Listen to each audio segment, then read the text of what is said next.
Hello friends, amigos, this is Rick Kroll. I'm going to be doing a video today on the different types of amputees, including BK, AK, and hip disarticulation. If you don't know already, this is kind of like my new logo for my YouTube channel, Titanium Amputee, and simply my message is I want to share what I know and hopefully help others who might need a little guidance or support. Anyhow, let's start with BK. And I apologize for the unprofessional editing, which would include dogs barking and the power going out at my house. Hopefully that doesn't happen today. But anyway, first thing I want to talk about is a BK, and that stands for, guess what? Below the knee amputee. So if we talk about a below the knee amputee, I made this little, illustration here. Basically, if you're below the knee, your leg has been amputated below the knee. So that is now gone. What has to happen to overcome that level of disability? Well, basically, if you're below the knee, you have to make up for your foot and ankle, and that prosthetic would look something like this. Notice it includes a foot, some level of an ankle. Now when you buy a foot or order a foot or get a foot, the foot itself includes some level of an ankle joint or an allowance for movement or flexion in the ankle. So simply, if you're a below the knee amputee, you have a foot, which would include the ankle, and then you have a pylon leading up to your socket. So when it's all said and done, this will lay over, well, not lay over, your residual limb will fit inside that socket, and you will manipulate the foot to simulate your other healthy leg or a healthy leg. So if you are below the knee amputee, you still have function of your knee and your hip.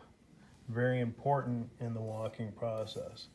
Now, I will talk about this a little bit more, but every time you lose a joint, whether it be your ankle, your knee, or your hip, the level of complexity to manipulate your prosthetic limb to emulate your regular or normal leg becomes exponentially more difficult. So, anyway, that's a simple explanation of a below the knee amputee. And I bet if we did the data on this, most amputees are single below the knee. I do know a couple of double below the knees. One in particular, who is an incredible human being. He's doing more stuff than most people with two legs. But moving along, this is an AK, or an above the knee amputee. So I have the same leg essentially, illustration, except the cut mark, you'll notice, is above the knee. So if you're an above the knee amputee, you do not have your knee or your ankle. This is gone. What do we need to make up for that loss? Well, you're going to need a knee joint and a foot. Most of you recognize this as a blade. This is a running leg. This is not a walking leg. I haven't used this knee before, but this running knee, I imagine, has some mega energy in it. And clearly the foot does too. That has so much flexion to it. And I think that has two benefits, especially if you're running. I haven't used one yet. I would like to. Maybe I can talk my prosthetist into letting me test drive one. I can currently do the 100 meter right now with just a normal C-leg and a carbon fiber foot. So I'm actually curious to see what I could do with that. But I'm off topic right now where I'm talking about above the knee amputees. So your amputation is above the knee. You have to make up for the knee and the ankle and the foot. So once you get your foot, you have some form of an ankle, you have the knee, then you have your socket. The residual limb, again, fits inside of that socket, and you're able to walk again. Hopefully your prosthetist is good at making a socket. That's potentially the most important part when you have a prosthetic leg made. If that doesn't fit right, nothing is going to work, no matter what the technology. So, anyhow, again, it becomes exponentially more difficult. So now we're missing the foot, the ankle, and the knee. This level of disability, in my opinion, is much higher than if you're below the knee. Anyhow, let's move on to the third classification, which is what I am, a hip disarticulation.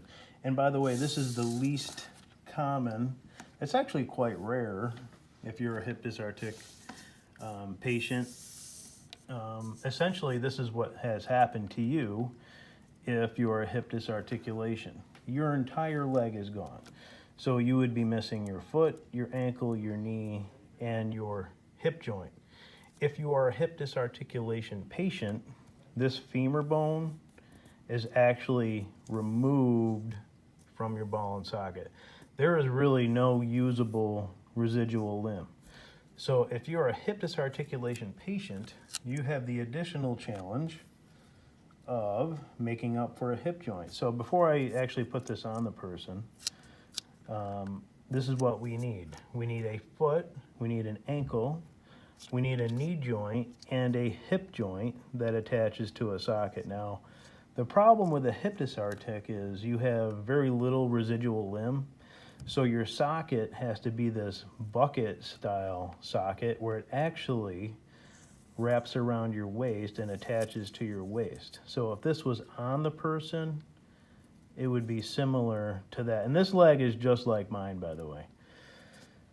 Actually, this could be a photo of my leg. The socket looks exactly the same. I have the helix hip, I have the C leg, and this is probably like a Triton foot or something, carbon fiber foot. But this is how I need to operate. So I need to manipulate the foot, the ankle, the knee, and the hip. Hopefully, I'm illustrating the fact that the more joints you lose, the more exponentially difficult it becomes to manipulate a prosthesis. Now, prior to this, I mentioned this in my previous video, prior to the helix hip, this was so difficult to do because it was just simply a spring-loaded knee and a spring-loaded hip, and it was so hard to coordinate that thing fluidly and to walk safely. And like I said before, frankly, a lot of times I didn't walk safely. I would just fall at the most random times, especially in icy conditions, uneven conditions. It was just so unpredictable. So this new setup here with the helix hip and the C-leg has been, groundbreaking for me. It's been a world of change. And it allows me to do all the things that I do, including running, jumping, and playing basketball the way I do. And again, I want to keep these videos a little shorter, so I'm at 8 minutes 40 seconds. I'm going to wrap that up there. I hope this was informational. I know, especially non-amputees, they don't really understand this. Even though you're an amputee, there's such a wide variety of disability when it comes to that.